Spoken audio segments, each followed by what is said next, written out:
Службой по борьбе с незаконным оборотом наркотиков МВД Кыргызской Республики за 12 месяцев 2022 года проделана значительная работа по 4 основным направлениям. Международное взаимодействие.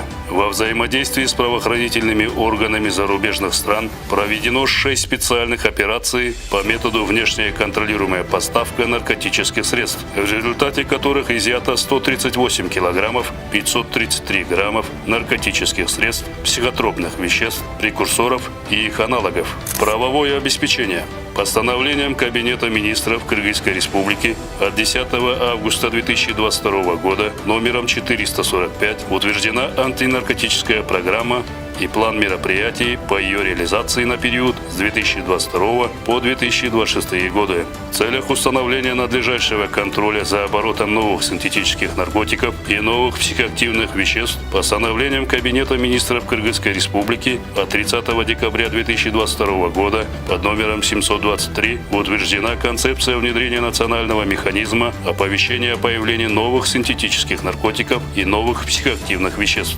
Наркопрофилактика. Проведено свыше 200 мероприятий по наркопрофилактике с охватом населения более 300 тысяч населения.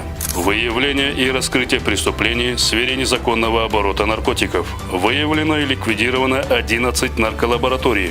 За 12 месяцев органами внутренних дел выявлено 1248 наркопреступлений, 11 нарколабораторий.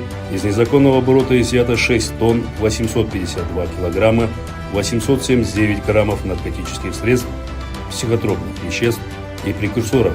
Из них опий 10 килограммов 194 грамма, героин 76 килограмма 931 граммов, гашиш 207 килограмма 67 граммов, марихуана 434 килограмма 136 граммов, солома каннабиса 50 килограммов 653 граммов, растения каннабиса 25 килограммов 649 граммов, прекурсоры 5 тонн 793 килограмма 581 граммов, психотропные вещества 231 килограмм 319 граммов, другие наркотики 23 килограмм 260 граммов.